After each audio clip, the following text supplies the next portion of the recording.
practice groups. Thank you for joining us tonight for the What's Hot and What's Not for 2013. We had a similar panel last year with some repeat players and some fresh blood in the mix. So most, if not all of you, are not here to see me. You're here to learn from our esteemed colleagues.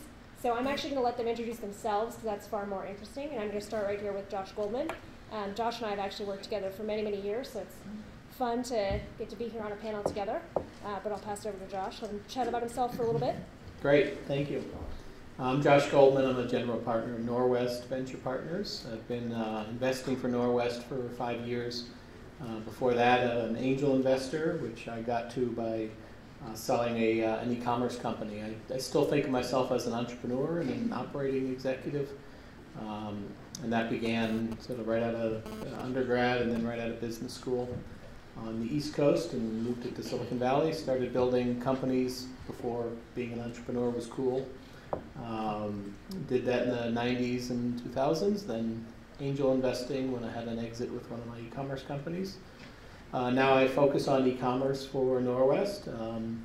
That's one of my main focus areas, but I look at all consumer internet deals as part of a team at our firm that does that. I'm Ari Levy with Bloomberg News. I cover technology out of our San Francisco bureau, focused primarily on venture capital and startups. I've been with the company for about 10 years and doing this specifically or broadly for about 3.5 now. And I guess as reporters want to do, I'm the only one on stage taking advantage of the free alcohol. All right. And I'm Steve Goldberg. I'm with Venrock. I know a number of you in the audience there. I've been at Venrock coming up on 4 years. Also see myself as the entrepreneur operating guy. Somehow fell into the dark side. It has been interesting. I always think about it as chocolate ice cream and vanilla ice cream. I like both, but they're different. And Venrock's been around a long time, 43-year-old venture firm, $2.5 billion under management, fully diversified, everything from healthcare to clean tech, all types of technology. I kind of have I'm sort of the hardware infrastructure guy, and so I cover a lot of, I always say, I cover the unpopulated states, a lot of geography, not much population. So I cover clean tech and semiconductors, wireless, and lately been looking at a lot of, I would say, enterprises. We'll talk about this kind of slowly coming back into the mix. There's a lot of open source, sort of cloud, big data infrastructure kinds of things. So that's what I do. Excellent. Last but not least, Bipul. My name is Bipul Sinha. I'm a partner at Lightspeed. I do both consumer internet and enterprise software infrastructure. I've been with Lightspeed now coming up 3 years. Before that, I did early stage investments at Bloomberg Capital. I worked in tech industry for about 10 years as an engineer, product guy, product manager, development manager, and everything else. So I'm not as strong as an operations guy as some other people on this panel, but I've been in tech for now 16 years. Thanks, everyone. So the idea behind the panel tonight is to keep it interactive. We will obviously take questions as they come up, so certainly feel free to chime in. We're also not going to sort of rotate through people going down the line. I'm just going to sort of randomly ask people questions, let them react, and then let them duke it out amongst themselves, because that certainly, especially with Ari having a beer, tends to be more interesting for everybody. So obviously we're all here tonight to learn a little bit more about what people are seeing as current trends, both in terms of business models and different kinds of technologies, what are recent investment trends we're seeing. Something that we chatted about amongst ourselves in preparation for tonight was, all the talk about, what is the Series A crunch? Is there a Series A crunch? And how does that affect, entrepreneurs trying to kick off a business? That's actually where I'd like to start this evening, and I'm actually first going to kick it off with Steve on that topic. From your perspective, Short straw again. Exactly. Yeah. From your perspective, I'd love to hear, first and foremost, do you think there is this so-called Series A crunch? And if so, what do you think is sort of generating that, and how do we start to address it?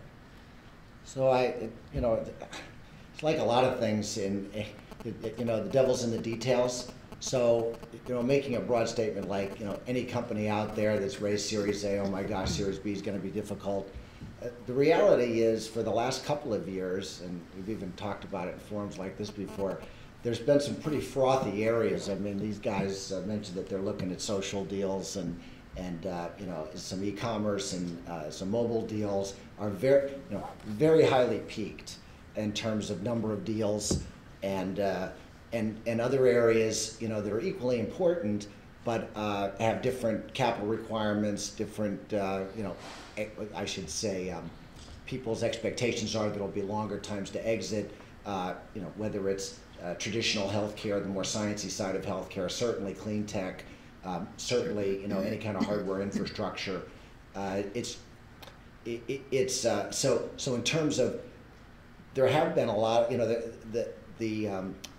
In the frothy areas, a lot of software companies need $1 million or $2 million to sort of get out there and figure out what's going on. It's been pretty easy to fund those companies.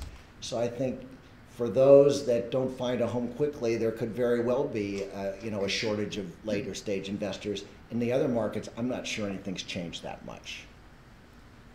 So I'd love to hear Josh's take, because you were sort of pointing out different industries and. I was picking on them. He was picking on them. Josh, I'd love to hear your take on the same concepts, because certainly depending on the sector, I do think it's relevant. And something that is, needs a lot of infrastructure is going to be very different from e-commerce, for example. So I'd love to hear your impressions.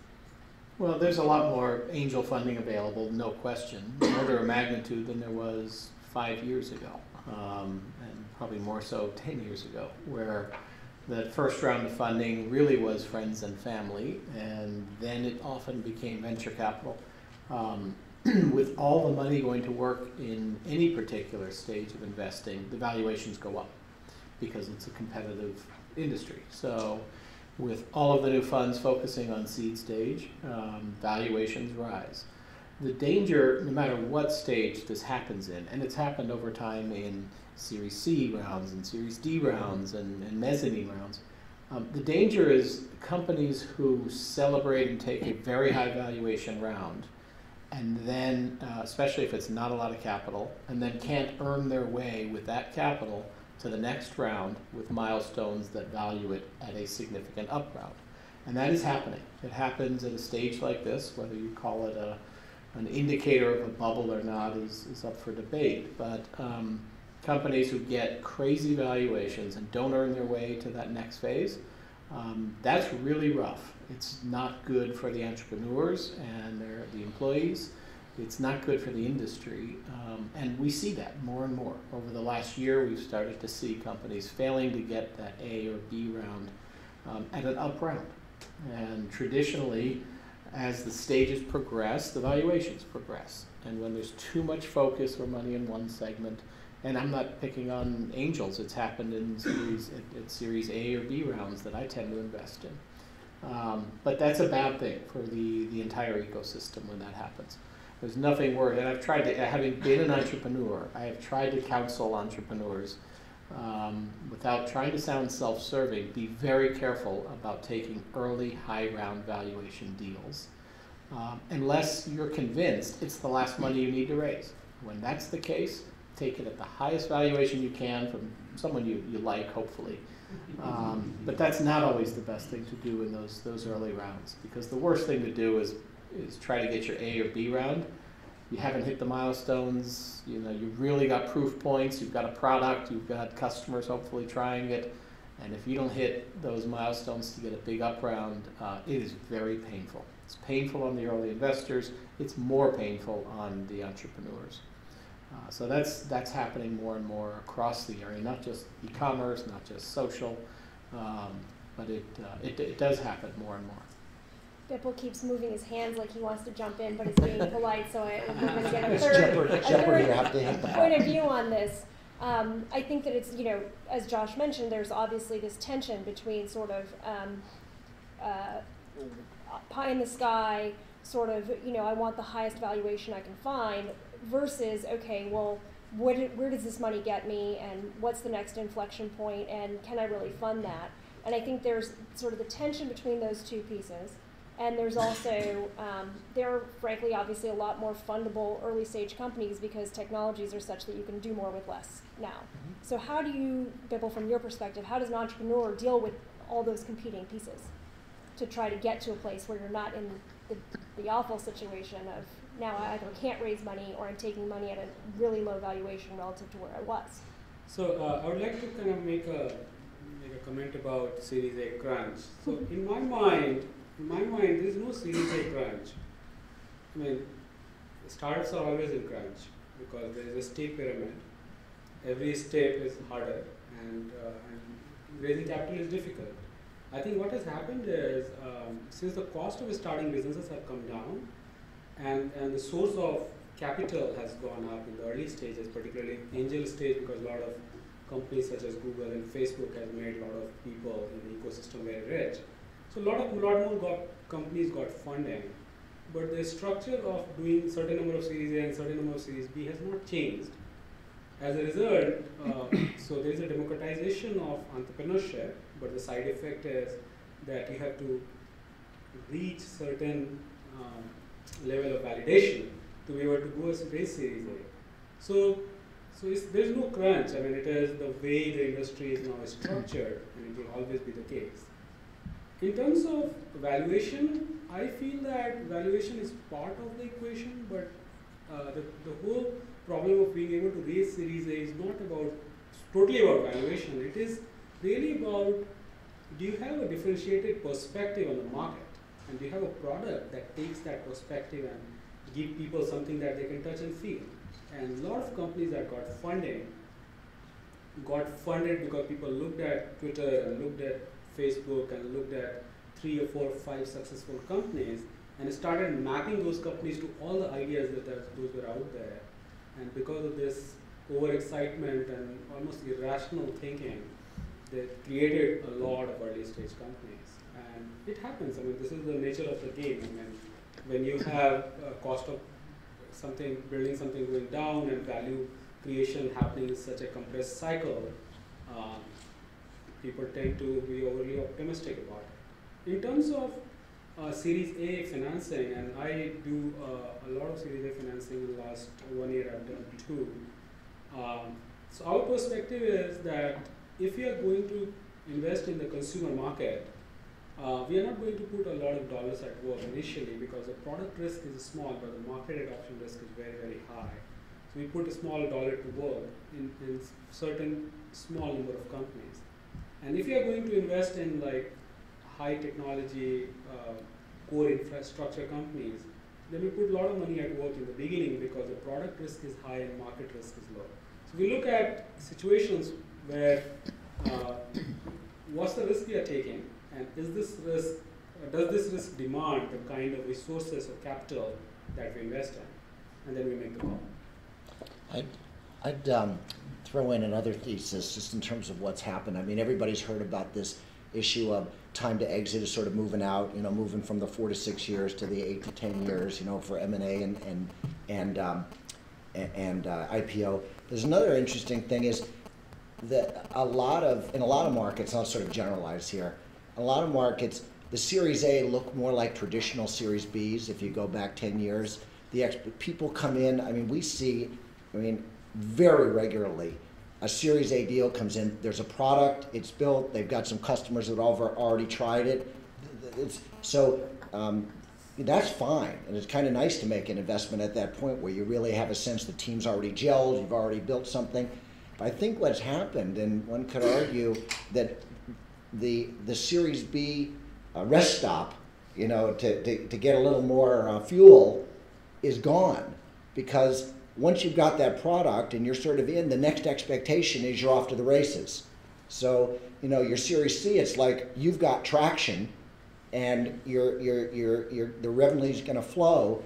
And if you're not at that point where an investor thinks you're going to put money into the company and it's just going to happen, that you're kind of ready to go, ready to hire the sales force, things are really happening, I think what it forces you to really think about is when you do raise Series A money, which kind of comes back to what would cause a crunch, that companies weren't ready or people weren't ready to do it, is you have to raise enough to make sure that you're far enough along. So my sense is there might be this expectation that you're much further along than traditionally people thought. So what normally would take you 3 rounds to get somewhere, the expectation now is I think you have to do it pretty quickly. Yeah, if I could just make one comment on sort of observations of the so-called crunch. I guess we'll know that we can call it a Series A crunch if good companies aren't getting funded. And that if there isn't sort of competitive rounds for good companies, now that's obviously a objective comment, and what is a good company could be debated, but there are extraordinarily competitive Series A rounds that I'm hearing about for that are still driving up valuations beyond what a lot of investors are comfortable to pay. It just so happens that, as Bipul was saying, there were tons of companies that got funded that previously would not have gotten funded. So it feels like there are more companies that maybe aren't getting Series A, but that's just because more companies got angel funding. As far as I can tell, Series A is still pretty alive and well. So Ari, picking up on that thought and also Bipul's comment about all of the companies that are coming in and maybe getting funding that shouldn't, and then sort of there has to be a right sizing. Coming back to sort of the big theme of the evening, where are the industries where we're seeing more of the companies that should be funded? Are you seeing trends in that area? And can you help us sort of see, reading the tea leaves a little? Yeah, I mean, I think, I don't know that I have any great insights that haven't been well publicized, but things that are capital intensive that require a lot of research, and where if the first product doesn't work, pivoting is a really scary idea and a really potentially expensive idea, doesn't get the same attention from investors that are funding what we see in kind of web technologies and mobile, where you want to fund a great team, and it's all about funding a great team. And if this doesn't work, you know what? They'll figure it out. And there are tons of examples where that has been true.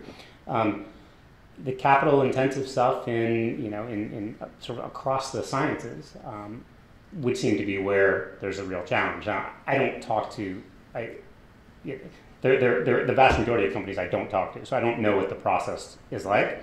But I have, I've talked to some that have managed to get funding and have talked about how, as a capital-intensive company that needs to put $1 million into research just to, see if a product has potential viability, selling that to investors is difficult, and they have to sort of use terminology, sort of that web companies are using that they're not necessarily comfortable using, but that's the only choice they've got. So Steve, these capital-intensive companies seem to be right in your wheelhouse. So it'd be interesting to hear sort of your perspective on Ari's commentary, because obviously you're still putting capital to work. Yeah, I mean, I would say you'd characterize the companies that sort of live in the sciencey area, or the ones that, you need to do a little research before you're sort of, up and to the right. We often see them come out of universities. They're spin-outs from companies. Cisco will have a product line that didn't, they didn't want anymore, and somebody, some executives bring it out. It's pretty unusual to see teams just walking in, with, things you can't do in your garage. I guess that's the way you describe it, right? Is you can't do semiconductors, you can't build, a lot of the clean tech stuff, the biofuels, the batteries, you mostly see those kinds of things come out of labs or corporations. Where else? Sometimes there's been people who have a lot of patience that got a lot of SBIR funding. You'll see companies come in with 5. Sometimes I just saw one the other day, $19 million worth of government funding, and they're out raising money now. So I mean, it was impressive. The money's there. It takes a long time to get it. You have to be real patient. So I think, it's pretty hard to just tell that story if you have something that kind of hasn't been vetted. Mm-hmm. There's other mechanisms. Mm-hmm. And Josh, in your world, in sort of the e-com, consumer internet space, are there particular sort of business models that are more interesting these days, and if so, why? Like what's making a difference between one versus another that may otherwise, on their face, kind of seem like a good idea. Yeah, there's clear, well, to me, there's clear trends in some businesses we all got excited about a year and a half ago, that are hitting a wall, that it's not clear if they're working anymore. I would put the whole category of subscription commerce in the maybe category, but certainly the current indications are that subscription push commerce has not gotten the traction with consumers long term. It seems to have faded. People don't want the box coming every month with more dog food or pet toys or shoes even, the categories people thought were natural. What was that? Yes, well, that's been a troubled one, actually, from what I hear. So there's areas like that get trendy, and maybe you put daily deals in that category, maybe you put subscription commerce. But what's exciting about this space is how quickly things evolve and how things move. So we see the emergence of new things that we're excited about, I'm excited about. There's new analytics around e-commerce, and even more fascinating analytics about in-store and what's happening with consumers and how they shop, not just online, because that's very easy to track, but tracking and shopping offline, but using technologies to learn more about patterns and what people are doing and shopping for. I think that's fascinating. So I'd put ShopKick in that category as kind of the 1.0 version of that. And hearing good things about this company that launched this week called Nomi. That's a much more advanced version of that, tracking where you go in a store anonymously, but by your cell phone. What's that? That kind of freaks me out. Yeah. Well, a lot of new technologies freak people out when they're new. As they should. Gmail freaked everyone out because it was reading your email and putting ads next to it, and there was a huge, sort of debate about it, and then it went away. It was valuable enough, good enough, it went away. Another area we're really excited about is what can be gained from transaction level data. You could call it big data meets e-commerce. I think unlocking point of sale data is a massive opportunity for e-commerce. It's used for loyalty, it's used for predictive behavior, it's used for recommendations, and that's now becoming doable. Not by virtue of innovative point-of-sale legacy companies, because they are the epitome of a locked 1.0 company that has no interest in innovation, it seems. But there are companies springing up to take advantage of that. New 2.0 point-of-sale systems, Square being the obvious ones, smaller ones, Leaf, POS Lavu, ShopKeep, there's others, I forget a couple of others. So things like that are unlocking data and letting us do really interesting things in retail, fascinating. Then there's card-linked offers, which I'm one of the few skeptics on most card-linked offers, because they don't have SKU level data. Without SKU level, I think it's kind of a half solution. But I think there are opportunities with card-linked analytics, tracking people by use of what credit cards they use. Learn more about your customer base. Yeah, I'd throw onto that a couple more advertising attribution. There's so many paths now to market to consumers. Purchases are made. It's still very difficult to know, what advertising was effective and what wasn't. So if you can track attribution, I think that's really significant. I think we're still seeing. There was somebody in the audience that had a GPS product. There's still a lot of location-based activities out there. The scary stuff in terms of, but the location technologies, I think, are finally at the point where it's pretty reliable. You can do some pretty good things, and so now as a tool, you can append it onto. As Josh was saying, whether you're, indoor location has been relatively difficult. I think now that's starting to break out. Where you are, just behaviors work. Starting to work. So. Good. So shifting a little bit now, we've covered sort of broad brush strokes, and you've each touched upon a few interesting things. I think, Steve, it was you who mentioned that a lot of the interesting sort of stuff you can't do in a garage type activities are coming out of universities. And one of the topics that people here were interested in is like, where do I find talent? And so I'd be interested to hear from somebody other than Steve. Maybe we'll go with Bipple because he's down there being quiet. But it'd be interesting to hear from you. Are people still really sort of trying to hit up universities and grad students, and is it really people coming out of a PhD program who are then hatching something, or how is that seeming to evolve? And I assume it's different by industry, but in fact, I know it's different by industry. But it'd be interesting to hear more about that and how you guys are approaching it from the investor side. So we are definitely looking at technologies or people coming out of universities and the ideas that they have. But I would say the most of success that I have found is people coming out of these large companies, because what has happened in the last 5 to 10 years when consumer was really peaking, the knowledge in the enterprise related companies is stuck in larger organizations, companies like Oracle, Cisco, Juniper, companies like that. And then people from these organizations are coming out with ideas to build the next generation enterprise stack, as I call it, where going from all the way from applications down to operating system, everything is changing because of virtualization, storage, media changes, networking, things like that. So we are finding more success, and like these people coming out of these larger organizations and have ideas about how do you build things for the next generation enterprise. So we are doing a lot of funding behind those folks. I think the university folks who are coming out, they're not looking at, they don't have the DNA or the knowledge about the enterprise infrastructure or data center. So their innovations are mostly around data analytics, generic user-centric computations, things like that. There are some good ideas and we chase them, but I would say the bigger sources are big companies.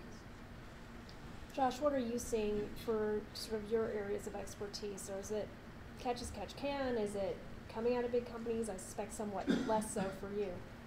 Yeah, we're not seeing a lot of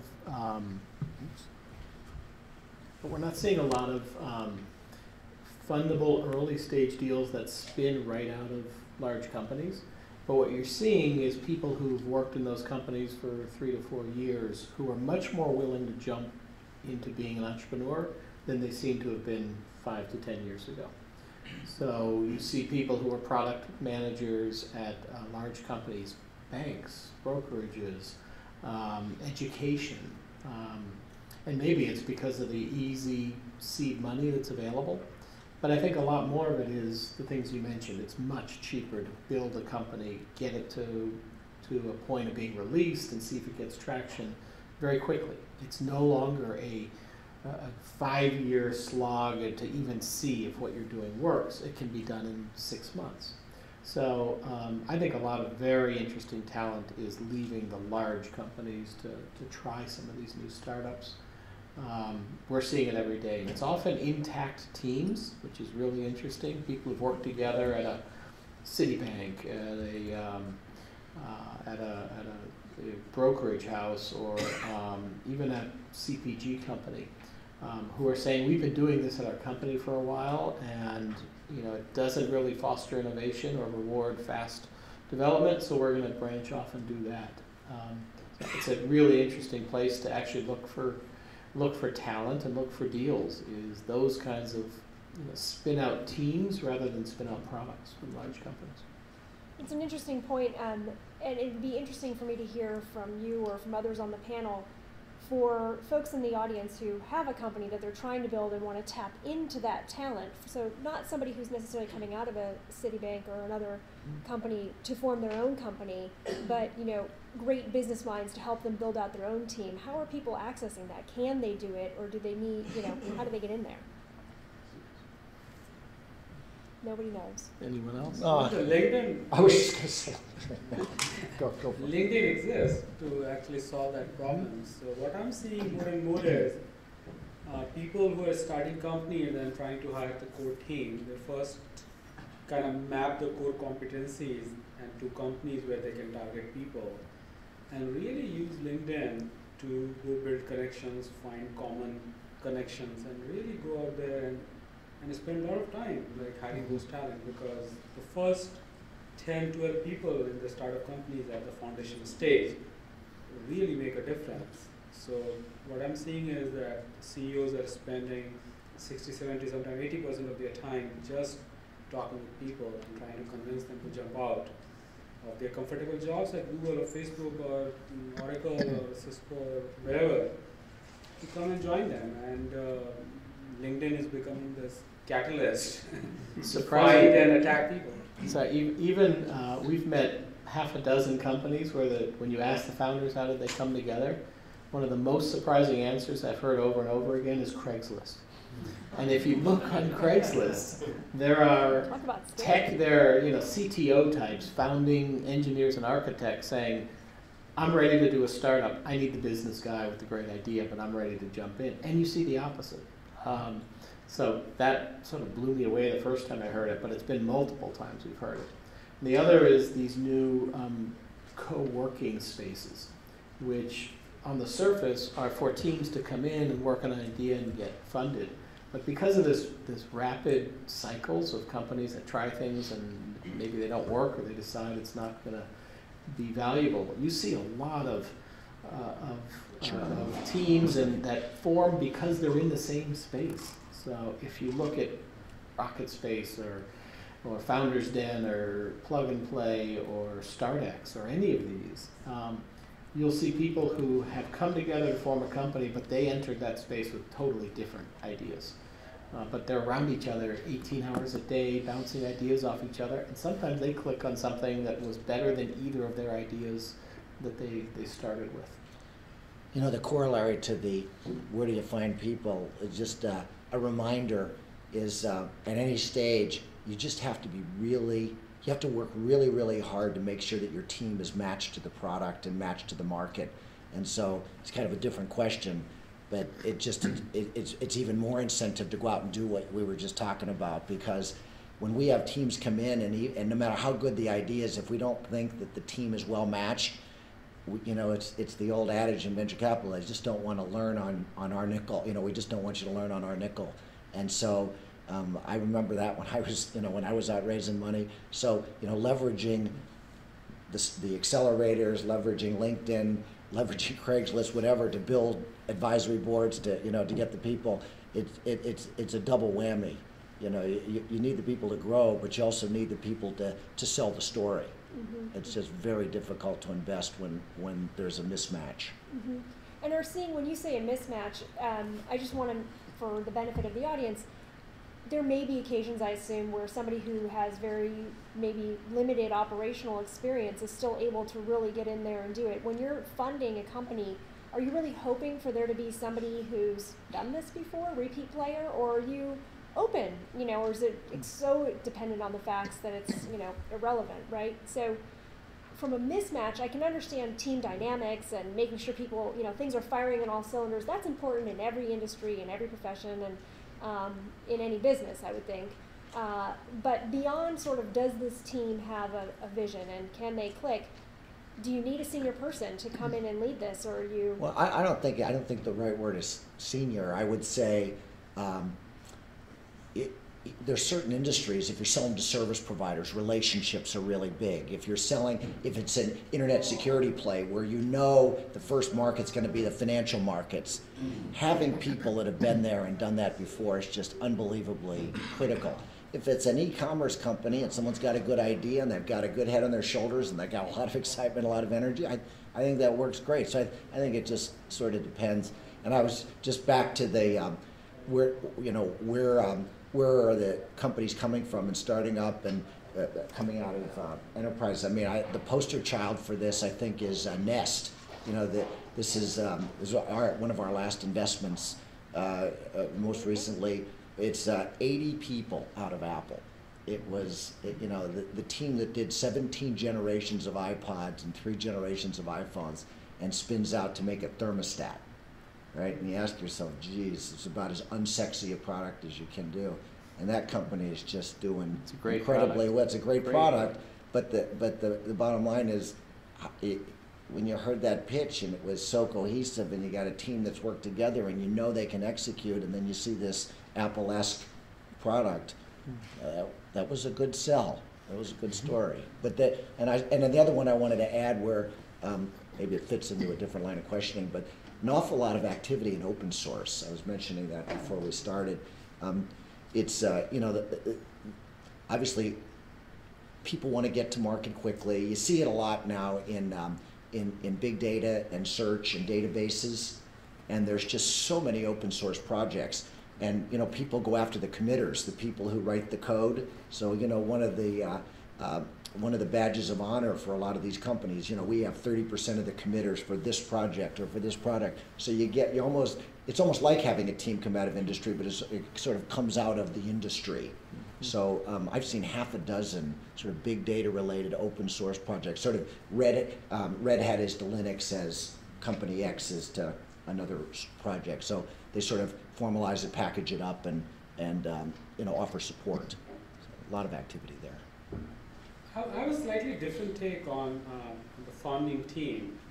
Essentially, I believe that the startup business are like, particularly venture-backed startups, are hits-driven business, and past success has no correlation with future success. So we can't look at a serial entrepreneur and say that he can make a better business.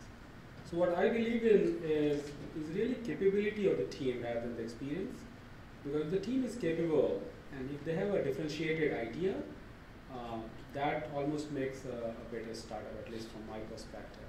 So for me, a failed entrepreneur or first-time entrepreneurs is almost preferred to a serial entrepreneur, because the chances of success is almost the same, but if the guy has drive and a vision, then you have reduced somewhat your risk when you do the investment. Controversy. Yeah, that's a pretty controversial statement. I mean, so I am not in a position to disagree because I'm not funding anyone, but there is an emerging view, and I would say it's pretty advanced at this point, that there's a science to developing startups, and that there's a process to picking the entrepreneur and sort of determining the odds of success that is just much greater than it's ever been. And those types of deals tend to get tremendous premiums, as far as I can tell, you know, when deals are getting done. So, you know, Nest is a good example of one that, you know, I don't think there were any shortage of investors that were after Nest, even though they were developing a thermostat. Whether it'll be successful, of course, is still up in the air, but, you know. That's the only controversy. Well, no, I was going to come back to, I was going to stand up and do, I'd but like no. that. But so what I would say is, so there's another dimension. There's probably 4 or 5 different factors on why you would say, or why one would consider, is it better to kind of have a better idea and a team that's real, you know, go-go, or a so-so idea and a team that you feel like has done it before and knows how to do it. One factor that I saw as an entrepreneur, and I definitely see in the boardroom, is it really, so first-time CEOs, I mean, everybody should get their shot. But I would say that the ease at which all the pieces come together when you've got someone who kind of has experience in the boardroom, whether it's someone who was a founder in another company, maybe they weren't the CEO of the company or an executive or whatever, that had some experience dealing with the board and dealing with the investors. I'm not going to say that we as a group, I can't divorce myself from the venture community since I am one now, but I still feel like I'm on my honeymoon, but they told me that was over a long time ago. But I think that experienced teams that deal well with the investment syndicate, there are lots of problems that happen with new teams. It's a risk you take, so it's just one, and you weigh it against, you know, the strength of the idea. But I still think it's a pretty big factor to have some sort of experience as a team, just to go forward, because it's a pretty difficult road. It may be depending on what sector and what stage Yeah. you invest in. Because I would much rather teach a passionate young entrepreneur with a great idea with really good sort of natural business judgment who has no idea how to run a board meeting or put a board packet together, I'd much rather work with that person and teach them that and give them templates than I would someone who's great at running a board meeting. They've done it at 4 companies, been a CEO, but somehow isn't getting that passion, that motivation of a team. And so we actually, our firm had long believed repeat success was a key indicator. And we set out, a couple of us said, let's look at this. We're 50 years old as well, lots of data. And we took a look at a bunch of portfolio deals in the consumer space and we looked at a lot of factors, including was the person a repeat entrepreneur or not, and all kinds of other things. Even like, were they a competitive athlete as a student? Did they come from wealth? Or were they come into this role having had a big win at their last company? And the results were actually really surprising, but the one thing that turned out to have almost no correlation, it wasn't negatively correlated, but it certainly wasn't positive, was repeat entrepreneurs. But to your point, I think that's consumer, sort of a lot of lightweight consumer services that can be launched quickly. If it was a semiconductor company I was betting on, and I don't do that, someone who's never done it, I probably wouldn't bet on. Yeah, it's probably sector dependent. A little bit of controversy. We're trying. We're trying. We need to get more beer into Aria. By the way, nobody invests in semiconductors. True. Not true, right? So speaking of semiconductors, I'm not speaking of them, but one of the sort of shifting gears a bit, one of the sort of questions posed was sort of what's the deal with clean tech? Are we up? Are we down? Where are we? And do we see a trend for this coming year? Is it going to be back in the driver's seat as something that is, picking up steam again? And what are you seeing in the industry? And I'm going to ask Steve this question because it's part of his sort of area of focus. But I'd be interested to hear. And I actually, Nest is not clean tech per se. No, but it's sort of the nexus. It's a consumer. That's a consumer electronics. Exactly. But I think that there are going to be more and more things that are driving. That are sort of at that intersection of sort of what are we doing in the world and how do we interface with it, and so it'd be interesting to hear your take. No, I give you I was warned that this would, so we had talked about this, but no, but I think the best response is, if you remember back, those of us who shave and eat our breakfast to CNBC in the morning, I don't know how many years you have to go back. 15 years or whatever, sort of before the big internet bubble the first time, all technology was just one big lump, right? It was just, those are tech companies. And it was software, and it was enterprise, and it was hardware companies and telecom and whatever. And now, when they track it, even the analysts at the big investment banks, I don't know how many different categories there are, but there's probably a dozen. Yeah, a lot, right. I think clean tech, kind of came out of the gate. It sort of wasn't birthed, but in 2005, 2006, when it kind of got red hot and sort of everybody got excited about it, it was a blob. So it's clean tech. And so I think 5 years later, my sense is I've been 3.5, 4 years really focused on it at Venrock, is you've got project finance deals, the biofuels factories, the big battery factories, the big capex, the waste to energy, waste to this, all kinds of things. Those are the multi-$100 million, billion-dollar plays. You've got energy efficiency software companies that are almost consumer plays, disaggregation of your electric bill. You've got microinverters for solar that look more like telecom deals. There's a circuit board, there's electronics on there, they're in a box, they're an embedded system. They kind of sit in the middle. Trying to think of a lot of material science plays that are more like healthcare.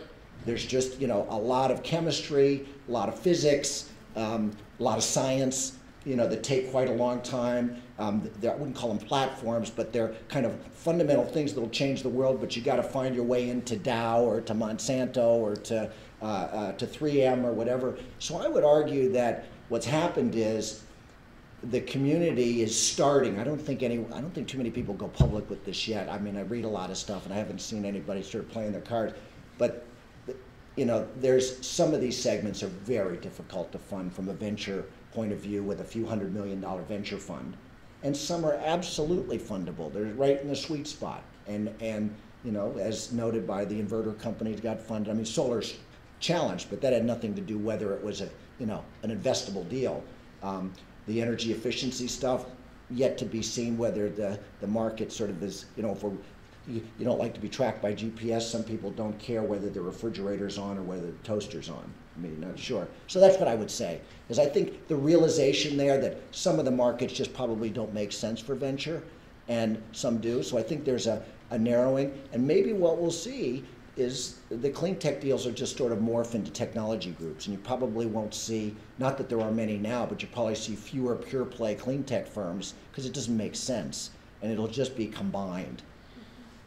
Ari's about to jump in. Well, no, I mean, that the last point you made is I think an interesting one, because it seems that one of the problems with clean tech investing in the current state is that you had firms where there were one or two people doing clean tech investing, and in a $700 million fund, and the few investments they made were in the 2005 to 2007 range, and they went nowhere. They lost all their money. Those partners got fired. The LPs decided no more clean tech. The GPs don't want to do clean tech, and so then the idea is, well, if you're going to, the response to that was, if you're going to do clean tech, it has to be a dedicated firm, because the LPs have to know this is what we're getting into. If you're competing for dollars with things that cost 1/100th of the cost and have the same potential for return, it's just really hard to get those deals through partner meetings, I imagine. Not sitting in partner meetings, talking to partners who are in partner meetings. I think that's true. So then, for the companies that, for entrepreneurs who are in the valley but maybe are thinking that they are on that big scale and maybe not in the sweet spot for venture, what do they even, can they tackle that in this environment, or is it not ripe in this sort of neck of the woods, and you need to be looking in DC and sort of the big shops? I think I think there's one word that sort of answers that question. It's corporates. What is Apple? Not that Apple's in that business, but Apple's got $137 billion worth of cash. I mean, there's a lot of cash in corporate America. The government certainly doesn't have it. They're writing IOUs. And venture, it's not a secret, it's been a fairly challenged asset class, right? I mean, it'll adjust and it'll be fine, and there'll always be a place for it, but it's been a bit challenged, hard for funds to raise money.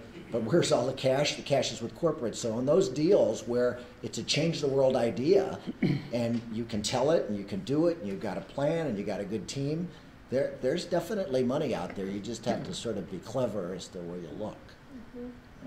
Yeah, I don't think there's, few people doubt that the energy infrastructure in this country is changing and has to change. And so if that's the case, you're talking about hundreds of billions of dollars of existing industries that would be undermined by new industries. Someone's going to make that money. It's a matter of who has the money to invest up front. And I thought the same thing. It's been unbelievable to me how much window dressing there's been on behalf of corporates talking about investing, a few corporates talking about investing in this stuff, and how little they've actually done. And it just seems like the opportunity is tremendous. An open opportunity that people aren't tapping. We'll see what happens with that next. So I think that, again, shifting gears a little bit, and this may be a bit afield from sort of your respective industries, but one of the areas that perhaps people in our audience might like to chat about is sort of other sectors like life sciences and what's happening in those fields. I think there are a lot of related issues and sort of the time horizons to get out and dealing with the FDA and the challenges that those groups face. And I know, Josh, you guys have some life sciences folks in your shop, and I believe you do as well. It'd be interesting to hear from each of you, and I'm not sure, Bipul, I apologize, I don't think you guys have any, but it'd be interesting to hear what sort of you're hearing in your partnerships about how people are addressing those issues, because I think that it's kind of, back to the issue of stuff you can't do in your garage, right? It's a very long time horizon. There's a lot of uncertainty at the FDA level. People are having to go overseas. what do you do as an entrepreneur with perhaps a, world-altering life science idea? And I'll let Josh kick it off. Well, there are areas of life sciences that have those huge barriers, pharma being one, even medical devices. And look, you can't shorten those cycles enough to make them fit into the mold that a lot of VCs work under today. But that doesn't mean there's not disruption happening in those spaces and around those. I mean, our healthcare group is looking at devices that are done with, with new types of technologies, even though those deals are going to take 7 to 10 years. That used to be the norm, by the way, in technology. We've just gotten used to that now being 2, 3, 4 years. But I think firms who've been around a long time don't mind that. I think the other thing to be aware of is things like mobile technology and big data and informatics. All of that can be used around healthcare to radically improve the delivery of healthcare without going through the FDA. There are things like HIPAA you have to be careful of, and yes, there's regulations around that, but that's actually solvable. I mean, showing that the data can be kept sensitive and private, that's something technology industry is comfortable with. So we did add a life sciences group in the last few years, and we're not afraid of medical devices. We love things that are new service delivery mechanisms, specialized healthcare delivery offices that focus on a particular condition or disease or treatment. Those can be done very much faster nowadays than ever before. And then you find the real intersection of technology and healthcare. I mean, we've got our healthcare team helping on some of the quantified self initiatives that you think of as pure consumer. The devices that measure your fitness and take your pulse and watch your, that actually benefits enormously by people who are from healthcare. So we bring those group into those decisions as well. So I think there's still enormous opportunities just because of the spending that happens in healthcare. Investors are not going to ignore that segment of the economy. And I think applying technology to it still can be done. It's just pharma that really gets the bad reputation, rightfully so. It's very, very difficult. Steve, I agree 100%. And just to sort of maybe give a little bit more focus to where we're seeing deals. So we do some drug development stuff, mostly much later after toxicity is sort of validated, lowers the risk. We did a deal a couple years ago, soon after I got there, of a multi-diopter lens for cataract surgery. It's like, if it's not the most performed surgery, it's like the second, it's right there. But the problem is, after you have the surgery, you might need glasses one way or the other, depending on how you set things. So if you have a multi-diopter lens, that's done in the surgery, sort of solves the problem. You don't have glasses at all, so it's pretty cool. But what we're seeing a lot of is combining IT with healthcare. Call it distance medicine. So your ability, they're still not going to make house calls, but do it over the phone or over a video, and being able to talk to doctors. So reducing the cost of a doctor's visit, and then convincing insurance companies that they should reimburse for those kinds of things, because historically they haven't. So there's some policy changes, which a lot of them have come, in recent regulatory stuff from last, I guess, from the last and current administration. So that's changed things a lot. So we've seen new doctors' offices models where it's kind of very high tech, where they focus on certain demographics, so they can get you in and out more quickly, and you can sort of don't have to go to specialists and that sort of thing. A lot of IT, healthcare IT, electronic medical records. That's still, I go to Kaiser, and it's a family thing. We've always loved it, and it's great. And every place you go in Kaiser, they always have your records instantly. And I can log in. So for me, it's kind of funny. I have a hard time relating to it, but most of the country, if you're not Kaiser, you actually still have, you got to get x-rays sent, you got to, you got to go to this pharmacy to get things, you have to get your record shipped. If you got to go to a specialist out of network, you have to deal with that. And so lots of different models, happening, but especially related to the data, related to one-stop shopping. And so they're cost effective, they're mostly software companies, and it's interesting. One of the things I just learned recently, especially the distance medicine stuff, you know, if you have a problem, you wake up and your child is coughing and you kind of don't know what to do. And I always thought, you know, you call a advice nurse. Sometimes people want to talk to a doctor. What's interesting is the doctors sign up right away. There's been companies trying to do this for the last 5 or 10 years. It's never a problem on the doctor's side. It's a adoption, if you want to call it consumer. But people still want to come and see the doctor.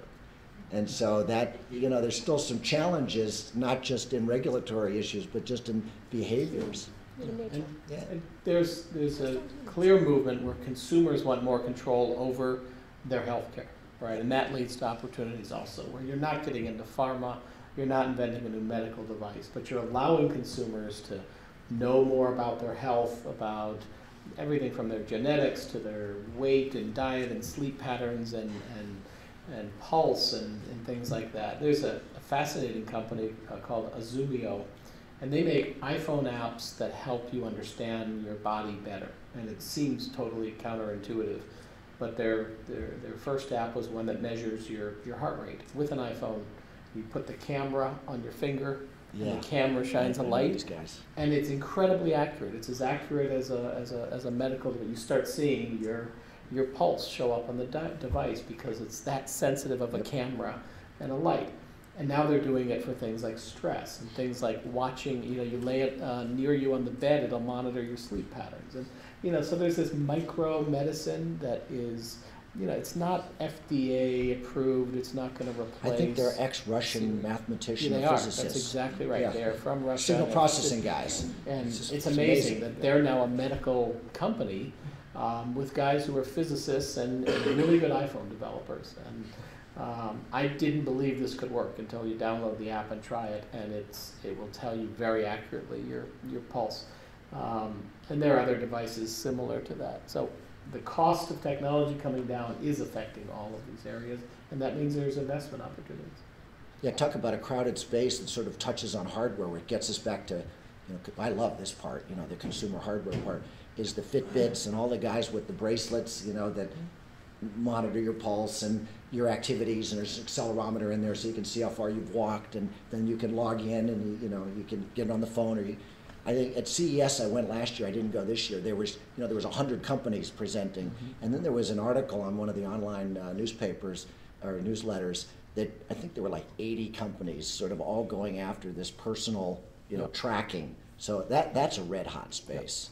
There's apparently one that a friend of mine has that it reports on other people, so you can link up with friends, and so like Josh and I could have watches or whatever, and we could be competing against each other for how much walking we're doing in the day. So you can all be on the lookout for that. Well, I think what I'd like to do now is actually turn it open for questioning, because we're kind of wrapping up towards the end of the session, and I want to give people time to ask questions either on stuff we've discussed or not. And so I have somebody right here already. Given what you guys just discussed, the last question, now if the FDA jumps in, which they are probably going to do on the iPhone and application software space, because they're going to deem it as a medical device, how would that change the market for you guys from an investment perspective? Well, if that happens, it's a radical change, right? If the FDA says now we're going to go into, you need to go through clinical trials and the entire process of certification, absolutely changes things. I think the lawyers who've looked at this, the way they're describing this is not a diagnostic tool, right? You have to not call it diagnostic. But checking your blood pressure, checking your pulse, checking your weight and entering what foods you've eaten, checking your activity level, that's not diagnostic. As long as they stay away from saying, we believe you have this condition and here's the drugs you need to, that's where it crosses the line. I'm not a lawyer, but I think those are areas most of these startups will stay away from, so that they treat it more as interesting information. You make of it what you'd like, but here's some data for you to work on. I can confirm that. We actually saw a deal recently. The exact question came up. And there is a line, and the companies that are involved here know, well, they're clear that there is a line, that once you start diagnosing, then you know, you cross into the regulatory realm. And so I think Josh got it just right. I just wanted to confirm that I think that's exactly what's happening out there. People are standing on the right side of the line, not on the left side of the line. Gentleman over here in the blue shirt. Ari made a joke earlier that nobody's investing in semiconductor companies. Are there hardware companies that are drawing any of the rounds? I mean, systems, semiconductors, computers. I mean, is there any investing going on in that area at all? I know there's a lot of them going into later rounds trying to keep them alive, but I mean, is there any new money going into that? Well, the way you ask that question, the answer is yes. You know, I guess the other question is how many. I mean, I just got one this morning from another colleague at another venture firm. It's a B round for a small cell radio company. That's basically, you know, related to, you know, 4G and putting more base stations in so you can get more data in a concentrated areas. There's that stuff floating around. There's not a lot of them, but there's some. As I said, most of the solar things have kind of faded. You still see data center related deals. So hardware just related to making the data center cooler, or electrical connections that, you know, DC versus AC, so that you have better distribution. There's definitely hardware deals out there. You know, there's just not as many as there were, but entrepreneurs get very creative, and yeah. Yeah, we have a big success with a company that does chips for video encoding and transcoding. Right, and that's built into a lot of set-top boxes now, and TiVo's new Stream device that sends it over IP around your house. And another one is things like energy management or power saving within devices. Right, everyone wants an iPhone that lasts 10 times longer than it does. So those companies still can get funded. Battery technology, that can easily get funded today. Yeah, I talked to a number of companies in kind of this enterprise storage and networking, where naturally all of the intelligence is in the software, and because of all of the the collapse in the costs of building software, they're able to do that much more efficiently, and they just buy off-the-shelf hardware, stick it in, and it's sort of they have two ways they can go to market. One is the OEM route, which is, as we know, terribly long sales cycles, difficult to get in. You only have a few options, or you buy a bunch of off-the-shelf hardware, stick it in, and try to go direct sales, or any other number of routes. Eventually, hoping that you're not in the hardware business, but it's a good way to start. Yeah, do you see investments going into trusted identity and cybersecurity in your firms, or What was the first phrase? Trusted identity. or cybersecurity? A ton. It's the gift that keeps on giving. We love that space. One of my partners, Ray Rothrock, has been doing security deals for 25 years at Venrock, and the spigot is just on all the time. So, as a matter of fact, one of the open source deals I saw was related to identity. But yeah, we just did a deal called Shape Security that relates. It's a anti-bot kind of play. But yes, Yeah, nonstop. malware and bots, especially in the corporate environment. We have a very successful company called FireEye that is all about stopping the corporate malware and DDoS attacks, and so yes, there's still plenty of investment in corporate security. Specifically on mobile enterprise space, segments into HR, sales, or something like finance, do you see what kind of traction that? That's an emerging space. In fact, what we have seen in the last probably 5-6 years is this emergence of front office SaaS apps, and now with mobile and tablet penetrating into enterprise, we are seeing a way for these applications to be rendered on these devices, or some kind of a watered down version of the full-fledged desktop internet app into mobile and tablet. So I think that's an emerging space, and that's an area that we are very excited about. It's early in the cycle, but we feel that the tablet is the new enterprise business user computing device. So there's a lot of opportunity in that area.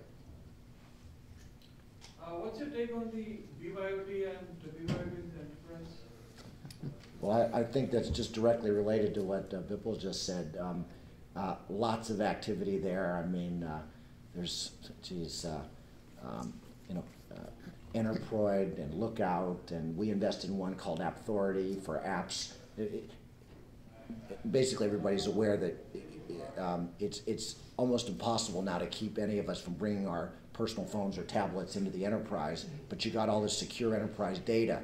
You've got contact lists, you've got email, you've got enterprise documents, but you want to move those around. Most enterprises still don't have a mechanism to deliver that stuff, as Bill was saying, to tablets. So what do people do? They get it on their computer, they move it to Dropbox, and then they download it onto the tablet, but it's not secure. So I mean, there's security is a big part of it, and I think that's probably driving a lot of the other things, but just actually other use cases, just the utility of having people be able to use it. So I would say that's kind of one of the big themes right now. Yeah, it's a nightmare for IT departments, classically trained kind of corporate IT that sort of configures a device and locks it down and hands it to the new employee. The phrase was used, BYOD, if you're not familiar, bring your own device. Right, that's the way people now enter, companies, even large-scale companies. You walk in, you want to use an iPhone, you bring your own, and they will allow it to be used. That there are opportunities there, sort of putting some level of corporate control and security around those devices. Controversial in some ways, especially for young, people coming right out of school who are just not used to following sort of a procedure on whether they can use Dropbox or it's got to be a customized version of box.net. But companies like Mobile Iron has made a name in allowing policies to be wrapped around even iPhone usage. The big issue for a lot of companies is the ability to wipe a device if it's been lost. Right? BlackBerry was the company that could do that. BlackBerry server was loved by IT departments because of all of the controls. And it all went to hell with iPhone, and it's even worse with Android because they have no control. But there are a few companies that can give back some of that control. It can be used for good or for not so good by companies. But it's a fact of life. And in some ways, CFOs love it because they're spending far less on the capital equipment when people walk in with their own devices. But there are those security areas to worry about. Just to add a statistic. So we're pretty much, all of his experiences, there's a lot of malware on PCs, but on phones, we still haven't seen much. So like some small fraction of a percent, 0.1, 0.2% of phones sort of experience malware, but about 30% of all smartphones out there, if you brought them into the enterprise, something on that phone violates enterprise policy. As I mentioned before, sort of contact list, transmitting geolocation, that sort of thing. I thought that was really an interesting dynamic. Not much malware, which we're all worried about in other areas, but 30% of the phones out there probably have some violation of traditional corporate policies. What do you guys think of the shopping, discovery, and curation space, especially companies that focus on online to offline traffic? Shopping discovery and what? And curation. Companies like Pinterest. Do you think there's still opportunity for people focusing on that? Yeah, I think a year and a half or 2 years ago, we thought it was all Facebook recommendations, that was what was being called social commerce and social recommendations. I think it's much more elaborate now, and there are a lot more opportunities. But recommendation systems for products is sort of in a resurgence period because of the data that's being unlocked. A part of this is a great big data problem, right? The amount of transactions happening with SKUs and tracking someone both online and offline and reconciling that couldn't be done 3 years ago, and it can be done today. There are tools that give you insights into your shopping that are really fascinating. Slice is one of them, if you haven't seen it. Not one of my companies, I'm just a big fan and the user. But some people will be terrified of it because it attaches to your email. Danielle's one. I think we talked about this once. It attaches to your email and reads and scans all of your receipts and shipping notices that come in as you shop online, and increasingly, by the way, when you shop offline, you get emailed receipts. And it gathers it all and stores it in an amazing system to show you visually what you're spending, where. It reminds you of your return policy, your expiration dates of a price match, so it can save you a lot of money. But it's a visualizer and it's analytics around that, and it's becoming an incredible recommendation engine. Because it knows you bought that camera 2 years ago. It'll tell you when you can upgrade it for virtually no net cost. eBay loves it because it'll say that camera's still worth $80 on eBay and the better version is $100. Do you want to spend 20 to get the better version? Things like that. Right? Really interesting. It does seem though a big question mark here is what's the consumer proposition? I mean, it's totally obvious why businesses want this. How do you make it so that consumers don't mind it or get truly benefited from it when they're just inundated with opportunities to be inundated with? So Slice is one of our portfolio companies, and the space is really interesting. But the way I look at the whole discovery is that the original internet, as it started on the back of intent users. So users were looking for something, and you serve those users and made money off it. And now as internet evolved, just like when people are poor, they buy cars, and they get rich, they want to discover wine, right? So similarly, when people got matured on internet, the focus moved from intent into discovery, where they don't know what they want to get, but they want to be surprised, be it products, services, things like that. So I feel that it is still a huge opportunity to build a discovery-oriented entertainment business model. If you look at Pinterest really built this discovery engine, but Pinterest is very broad, and all the monetization opportunity is much bigger there because of different verticals.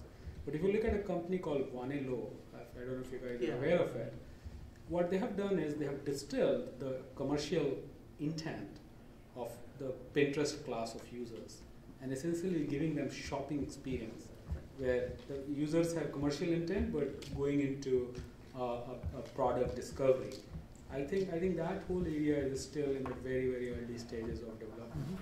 So if you look at the social information out there and combine that with the discovery-oriented users, a lot of money to be made. Other questions? People just ready. All right, well, thank you everybody for coming this evening, and thanks of course to our panelists.